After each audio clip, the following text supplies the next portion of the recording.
एक तो केंद्र सरकार ने व्यापारी व उद्योगपतियों को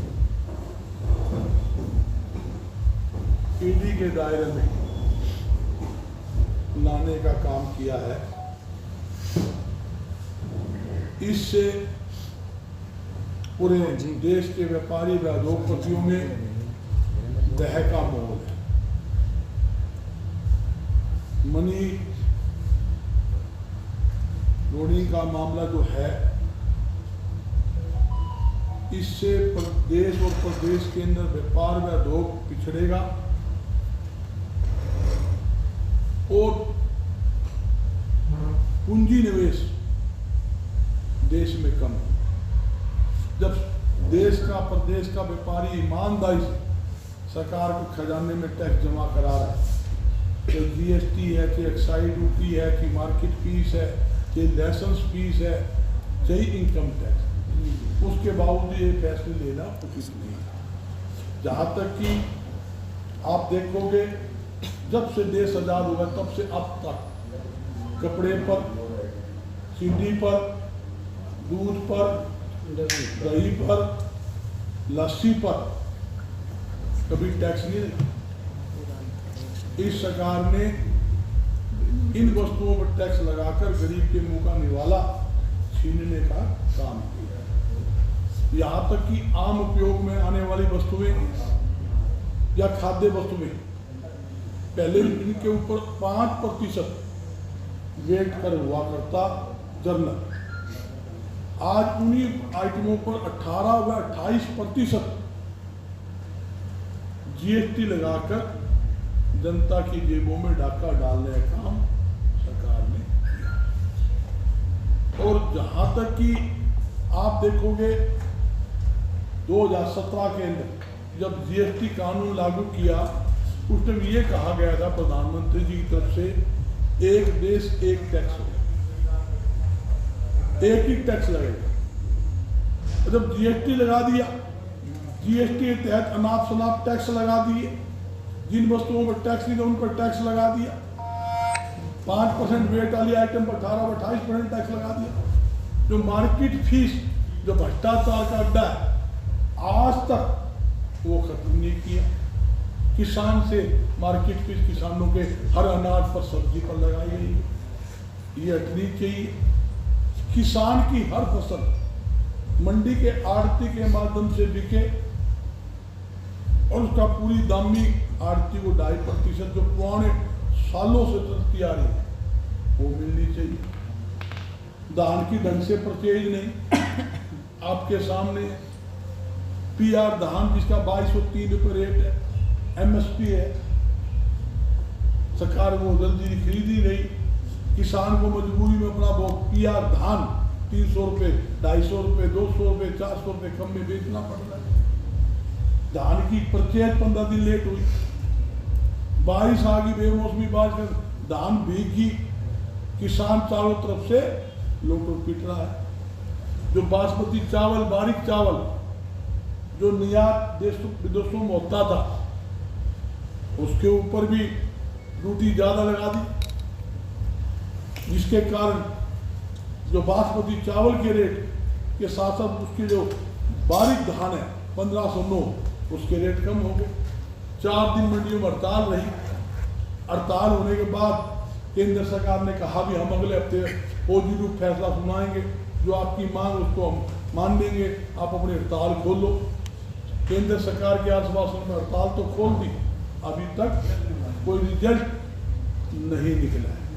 तो मेरा यही सरकार से मांग है कि सरकार व्यापारी व उद्योगपति को राहत देने का काम करे, किसान की फसल का एक एक दाना अपने वायदे के अनुसार खरीदे। यहाँ तक कि जो किसान की फसल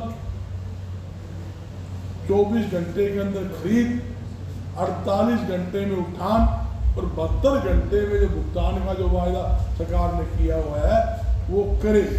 देखिए, जल्दी से मंडियों में खरीद नहीं होती, फिर उसका उठान नहीं होता, फिर भुगतान में दिक्कत आती है, काफी भारी भरकम दिक्कत किसानों को उठानी पड़ रही है। जहाँ तक कि फसल की जो लागत, प्रधानमंत्री कहते थे जो हमारी लागत किसान को दुगनी भाव, लागत से दुगनी कीमत देने का केंद्र सरकार काम करेगी। आज के टाइम ऐसी स्थिति है, पैसे पूरे नहीं होते। आप कोई सी फसल देख लो, आज किसान इस रात के अंदर लूट रहा है, व्यापारी पिट रहा है, दोनों की हालत खस्ता है। ना व्यापारी खुश है ना किसान खुश है, जिसके कारण आप देखो आज मंडियाँ हैं। जब मैं पूछना चाहता हूँ, सरकार जो मंडियाँ जो है, हरियाणा सरकार ने अनाज मंडियाँ बनाई और उसके जो दुकानें हैं मार्केटिंग बोर्ड बनाकर उनको आड़ती को लाट की, लाइसेंस दिए, व्यापारी लाइसेंस फीस जमा करा रहा है, करोड़ों रुपये दुकान ली, उसका मतलब ऑक्शन में भी ली और मतलब न्यूनतम प्राइस पे भी ली, और आज उसको जो पूरा कमीशन नहीं मिलेगा तो आड़ती मंडी दुकान करके क्या करेगा। आज जो स्थिति जो है वो इस प्रकार की है। मेरी सरकार से मांग है कि सरकार भाई जो भी अनाज की परचेज है MSP पर खरीद करे, किसान को समय पर भुगतान करे, ताकि किसान भी खुशहाल रहे, आड़ती को आड़त मिलेगी तो आड़ती खुल के अपना व्यापार करेगा। ये मेरी 2-3 चीज़ें मेन बातें हैं। और यहाँ तक कि आज सरकार की जो पॉलिसी है, सरकार बार बार खट्टर साहब कहते हैं कि व्यापार में उद्योग को बढ़ावा मिला पूरे हरियाणा के अंदर। हम नई नई योजना लेके आ रहे हैं। एक तो योजना बता दो भाई, व्यापारी की इतनी अच्छी योजना लागू करी है या उद्योगपति कोई छूट दी है, एक छूट गिना दो भी आज छूट दी है, या सस्ती बिजली दे दी हो, या कोई लाइसेंस में छूट कर दी हो। जो हम लाइसेंस रिन्यू कराते थे 60 रुपये फीस हुआ करती, आज 600 रुपये, 10 गुना। यह तो स्थिति है। और किसी प्रकार की जब उद्योग लगा जब भी लगेंगे ना तो हमको फैसिलिटी देगी। उत्तर प्रदेश में चले जाओ, मुख्यमंत्री कहते हैं यहाँ उद्योग लगाओ, सस्ती जमीन देंगे, सस्ती बिजली देंगे, इंस्पेक्टरी राज से मुक्ति देंगे। ना तो यहाँ सस्ती जमीन है ना बिजली सस्ती है। अगर उद्योग नए लगवाने हैं तो सरकार को बिजली के बिलों में 50% सब्सिडी देने की जरूरत है। नए उद्योग लगे उसके लिए सस्ती जमीन देने की जरूरत है। जो इंस्पेक्टरी राज भ्रष्टाचार का अड्डा जो हर एक अधिकारी की मार्केटिंग बोर्ड का हो, बिना सेवा शुल्क लिए कोई काम नहीं करता। GST विभाग का हो वो बिना पैसे लिए काम नहीं करता। यहाँ तक कि खाद्य पूर्ति विभाग के अधिकारी वो मानते नहीं।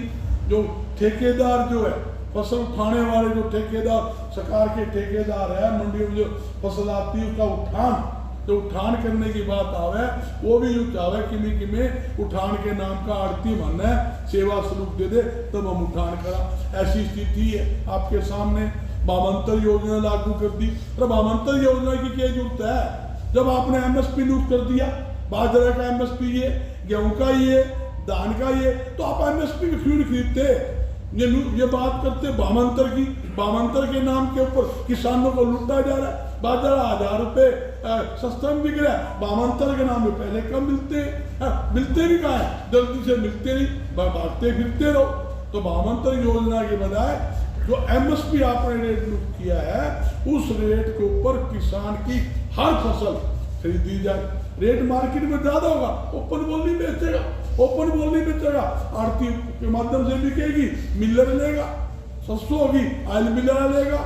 अगर नरमा होगा तो वो कपास मिल वाला लेगा, बाजरा है और लेगा। तो कहने का मतलब ये है खुले भाव में खुली मंडी के अंदर किसान की फसल बिकनी चाहिए। जो MSP मुक्त सरकार ने किया है वो MSP के ऊपर सभी फसल केंद्र की एजेंसियों को, जो हरियाणा की एजेंसी है, फड है, वेयर हाउस है या कन्फर्ड है या जो भी एजेंसियां हैं फूड सप्लाई, उनको खरीद करनी चाहिए।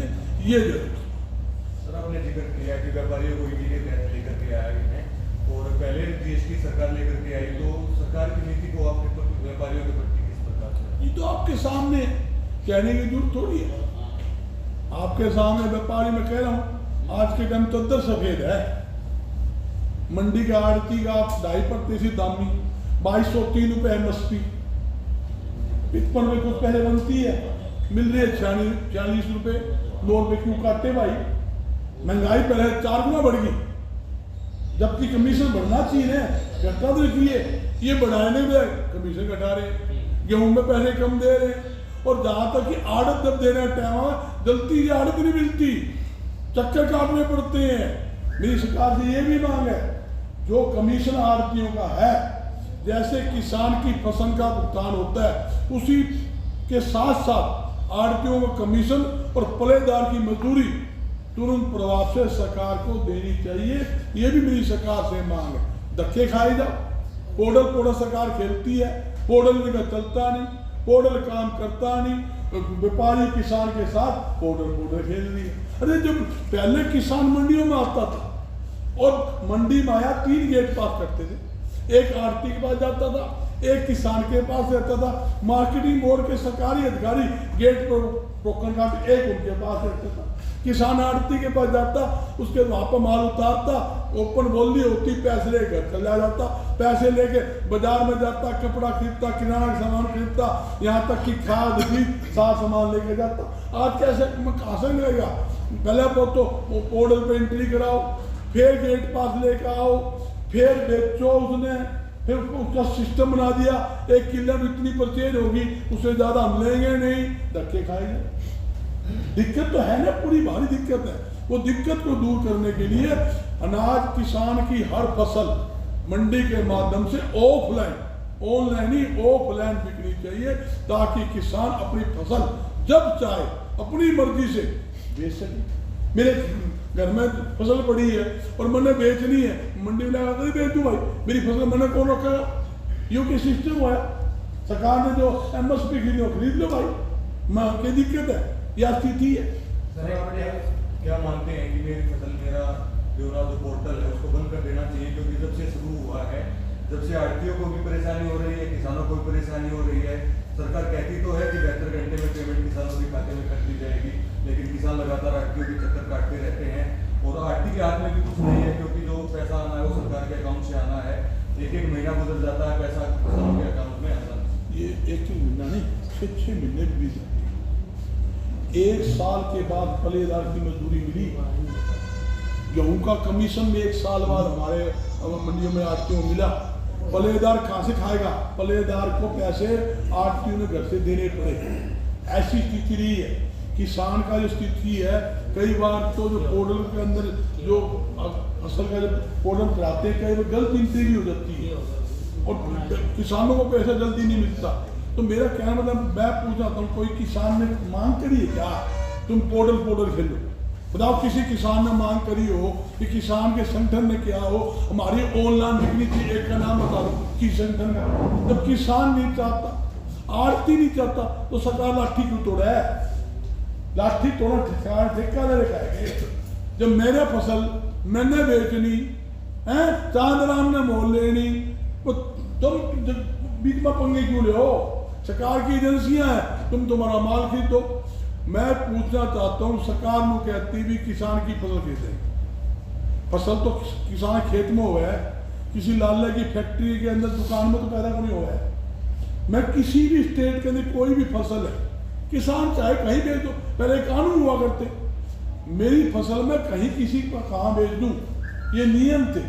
और उसी प्रकार किसान को अपनी मर्जी होनी चाहिए, अपनी फसल किसी मंडी में जाकर ओपन बोली में बेचे, ताकि ओपन बोली के अंदर ज्यादा भाव मिल सके, ये एक नियम था। सर, एक आप बड़े वर्ग से आते हैं, 2024 का चुनाव सामने है, आपका वर्ग है, अगर मांगी नहीं मांगी बोलेंगे तो सरकार से नाराजगी दिखाएंगे? देखो, वो मैं राजनीति की बात तो नहीं करता, मैं सामाजिक दायरे के अंदर बैठा हूँ, व्यापार मंडल के दायरे में बैठा हूँ।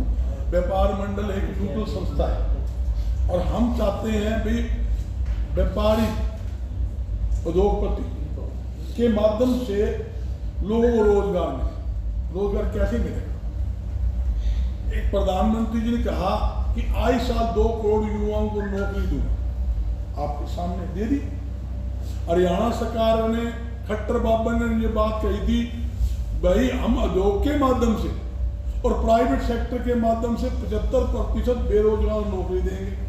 भाई 75 आदमी गिना देगा, 75 आदमी को नौकरी दी, तुम आपके बीच में बैठे हो।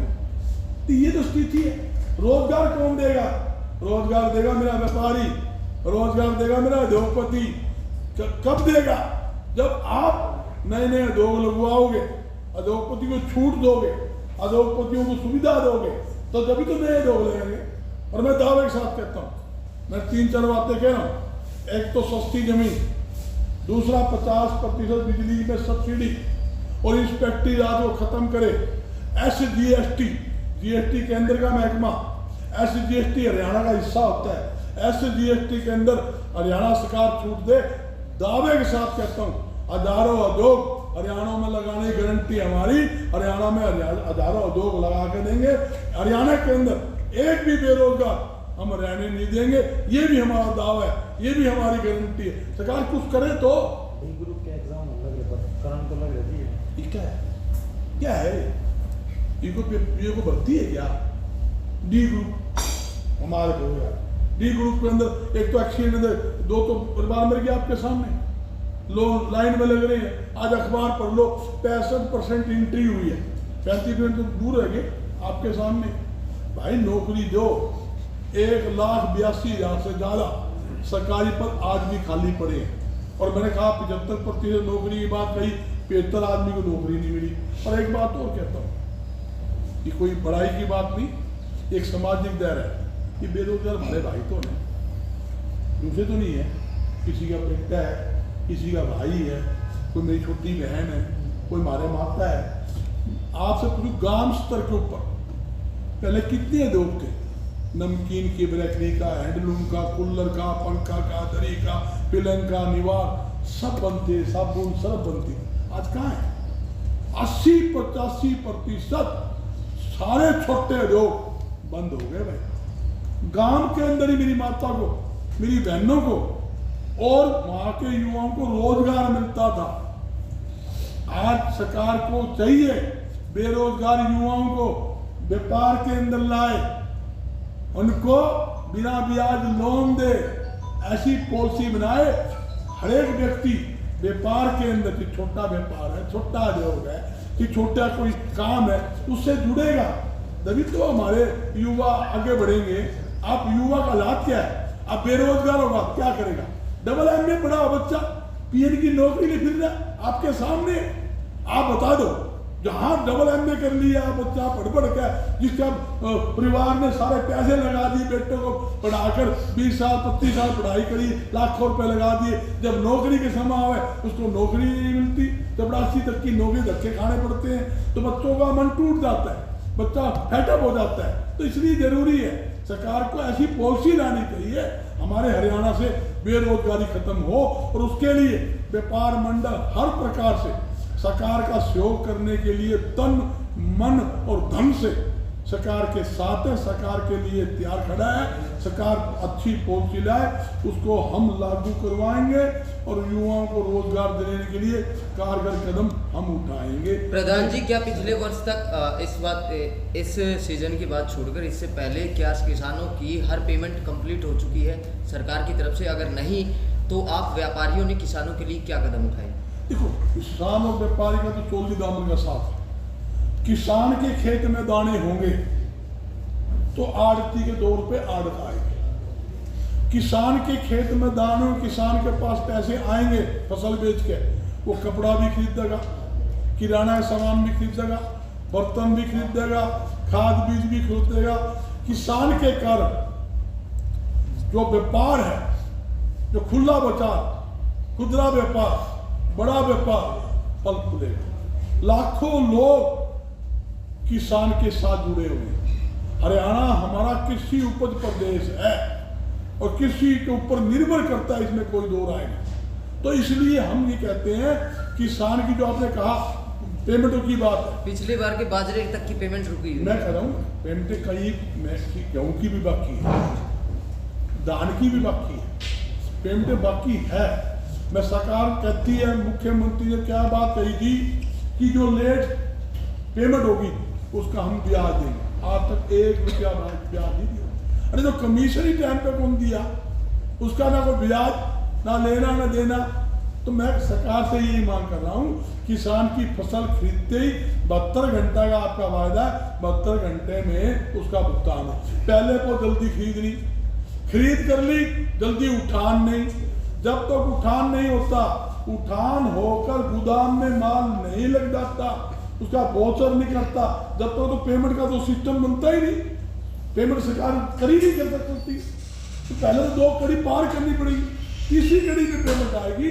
सरकार को 72 घंटे में खरीद, उठान और भुगतान करना चाहिए। भुगतान के साथ साथ आड़तियों कमीशन, पड़ेदार की मजदूरी भी देनी चाहिए। और जो भ्रष्ट अधिकारी पैसे खाने के चक्कर में व्यापारियों को जो जायज तंग करते हैं, उनका इलाज भी सरकार को करना चाहिए, ये जरूरी। सर एक और चीज़ है जी,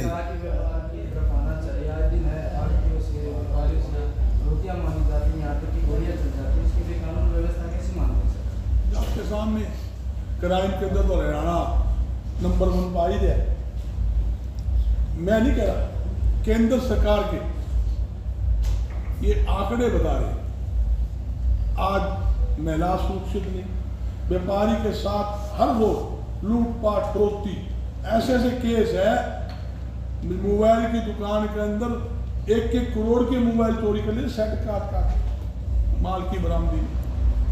कोई ऐसा दिन, एक दिन हरियाणा बता दोगे जिस दिन व्यापारी के साथ, उद्योगपति के साथ, यहाँ तक कि महिलाओं के साथ चैन स्केचिंग का मामला, लूटपाट, चोरी, फरोख्ती की वारदात ना होती है।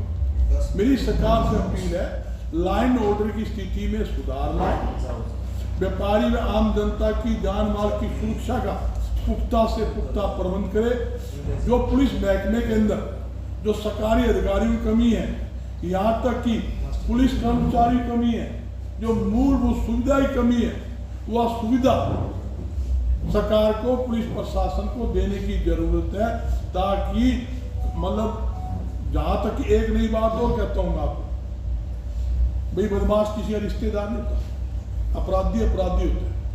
सरकार को जो खूंखार अपराधी है उसको चीरा लगाने की जरूरत है। इनडायरेक्टली मेरी जहाँ समझ जाओ, आप 20-30 के चीरा लगा दोगे, अपराध ऑटोमेटिक खत्म हो जाएगा। और दूसरा, कोई यहाँ चौकी थाना बता दो जिसके अंदर अपराधी का बायोडाटा ना हो। हर चौकी थाने के अंदर अपराधी का बायोडाटा पड़ा है, तो पुलिस प्रशासन को, सरकार को आदेश देना चाहिए, जो अपराधी अपराध करे उससे पहले पकड़ के उसको जेलों में ठोक के अपराधी ना हो। अपराध होने के बाद आप वहाँ पर जाते हो कागज कार्रवाई करने, वो उचित नहीं है, उनके चीरा लगाने की जरूरत है। सर एक और चीज़ है जी, डिफेंस के प्रति, एक एम्प्लॉय के प्रति जो 40 साल की सर्विस से अग्निपथ ला के 4 साल ही कर दी है। एक लड़के को डिफेंस में भेजते हैं तो माँ बाप उम्मीद करते हैं, वो लड़का भी, कि मेरे साथ वहाँ कुछ हो गया तो परिवार को सरकार संभाल लेगी।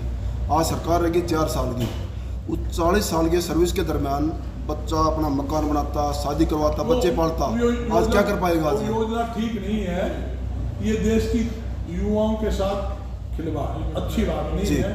जो सिस्टम पहले चलता आ रहा है वही सिस्टम होना चाहिए। तो मैं कह नहीं पाता 5 साल के बाद बच्चा वो क्या करेगा, बता दो मुझे। जब नौकरी से निकाल दोगे उसके बाद बच्चा क्या करेगा? वो सरकार को सस्ता नौकर मिल जाएगा जी, और सरकार को सस्ता वर्कर मिल जाएगा। वो जो आज एक एम्प्लॉय को 50 सैलरी दे रहे हैं। बात करता हूँ जी, ये योजना ठीक नहीं है। पहले जो सरकारी भर्ती होती है उसी हिसाब से भर्ती